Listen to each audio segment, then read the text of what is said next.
So, Troy? Well, I'm a skeptic. Not anymore. Experiences will do that to you. But actually, me and Des had an experience and encounter together, and that kind of changed my mind. So, it's an active location currently.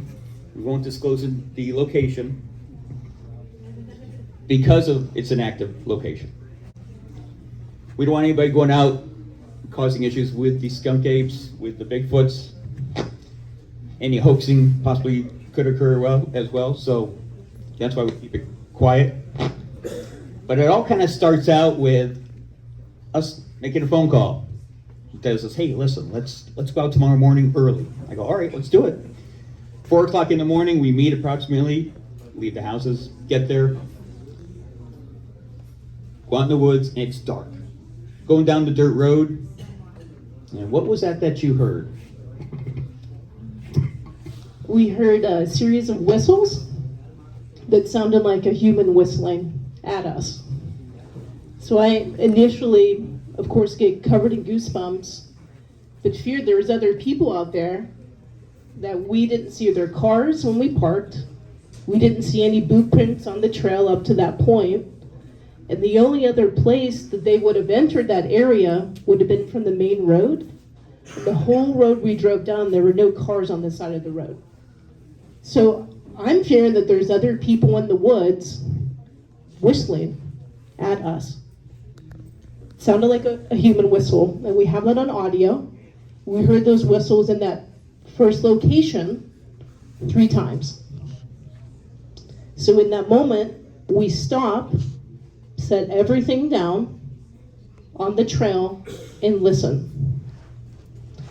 Troy gets out his night vision, and we're trying to be so extremely quiet, because everything you do, the zipper of your bag, the swishing of your pants, the way you breathe weird, if you're talking louder than you should, could mess up that entire moment. And we stayed in that moment, in that exact spot, for about 30, 40 minutes waiting for more noises to happen. And when we decided to move on. So while we're waiting there, I'm going through my head, I'm thinking to myself, whistles were to our north, we're heading west, and I'm thinking tactically, okay, so are they gonna continue moving? If they move west, then we know it's something else. So we pack up the stuff, didn't see anything with night vision, we continue moving west, and the whistles followed. So the original whistles stopped, the whistles followed. As we go further along, more whistles with a crunch, brush snapping, could have been a knock, a pop, not sure. Stopped, we're listening again. Des was carrying her green headlamp down by her hip. And what did you say? I said, Troy, is that a footprint? And we looked down and we shined the green headlamp, which works out really well in the dark on this type of substrate, red or green. White makes it a little too bright. And we stepped back and we stopped in that moment and shone the flashlight around, and were able to find a series of tracks going both ways. How many? In the first location, there were 13. Second location, there were 6. So as we're looking at that, this is the very first one. So the only way this caught my attention was because of the impact the toes had gripping that substrate. The toes grabbed that shell and sand top of the clay trail and made that impression. That's the only reason it caught my attention. Up from that area, right by that print, the very first one we found, was some shuffling in the trail, like something had moved. And this trail is very hard to make any type of impressions with our own boots, because there's not much to leave an impression on when it's not wet, when it's not, smushy or mushy. So our theory is, and it's totally just a theory, in the very front of this track, or front of the trackway we found. So the substrate I'm gonna just back up a little. Substrate is hard clay. It's solid clay underneath. Crushed shell with crushed rock with sand. That's what they were stepping on. Approximately a 1/4 inch thick. Sorry, a 1/16 inch thick. 1/4 inch in other places. So as we're looking at these things, don't forget, I'm a skeptic. I am now looking at a footprint in the middle of nowhere that's got all the telltale signs of a juvenile Bigfoot. To be honest with you, I stepped back, I go, that's a footprint. And I cannot tell you how many times I said that. That's a footprint. This is a footprint. It took me 3 days to get over this. I'm serious. Because we tried to debunk it in every way possible. Couldn't do it. Did finally send it out to some experts, looking for some words back. But as that shuffling was occurring, we see tracks going back the other way. So the thought was, the whistling was the adult Bigfoots contacting the little ones that were on the road, letting them know that we were there, and they headed back. Now we traced those prints back approximately a 1/4 mile west of where we were, and that's where we picked up the other 6 tracks. So it's still an active location. There are some other things that are occurring. Do you want to share that? Yeah, absolutely. Okay. Sure. So we gathered we made all the measurements per Meldrum's recommendation. 6 hours of documentation. So we spent 6 hours. That day we were out there for almost 11 hours total by the time we got there in the morning and by the time we left that day. So it's 6 hours of documentation. I just want to point that out. So it's not like, oh, we have maybe footprints, take pictures and move on with your life. That's how serious we are about this. You don't just accept those photos as evidence because we know that's not. You have to measure everything. And you follow the guidelines of who we believe are the experts in the field, right? And so that whole period of time, when we find the very first track, so much was going through our mind. Our team is always thinking of everything possible we can. What do we hear? What do we see? What do we smell? Every sense you can think of should be heightened in those moments. So as we're looking at the tracks, we're thinking, are they looking at us? Do we smell anything weird? Is there something else we should be doing? You're not prepared for that moment. We were not prepared for this moment. We took our time processing it, putting everything together before we told everybody else because we didn't want to give them something we didn't believe was true. So we're looking into, those shoes where people's fingers or toes fit in there and the runners, right? Like how big do those come in? Do people run on the trail like that?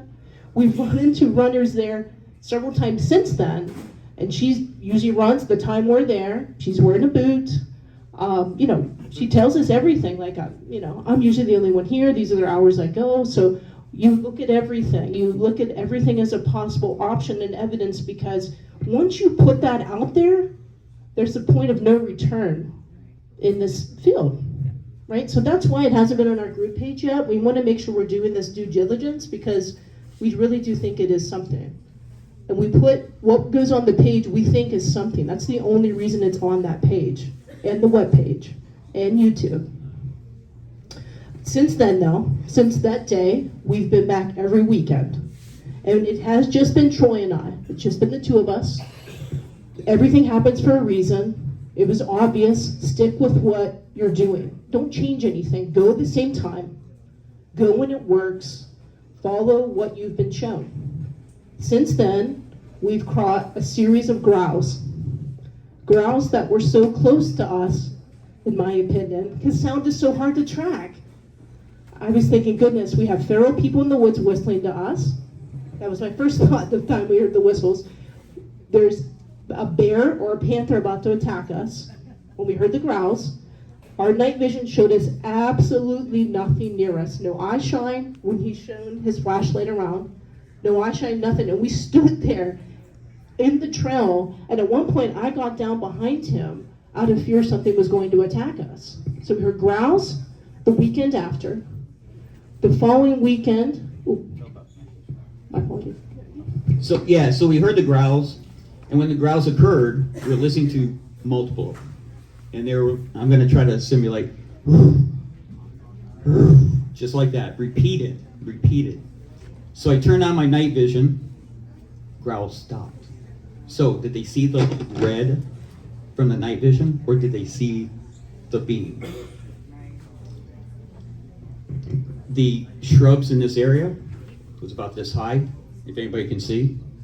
So nothing big is gonna be hiding in there, unless it's way back 75 yards to the swamp area. Now, if they were back that far, I get it. We waited longer. The growls moved west. So you could see that they're at a further distance, quiet. Much less sound. After that, we took a look in the, once the light came up, we went down, tried to investigate, couldn't find any tracks. We didn't hear anything leave. So was there two there of something? One stopped growling, the other one started, or did that one move and we didn't see it or hear it? We don't know.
Huh?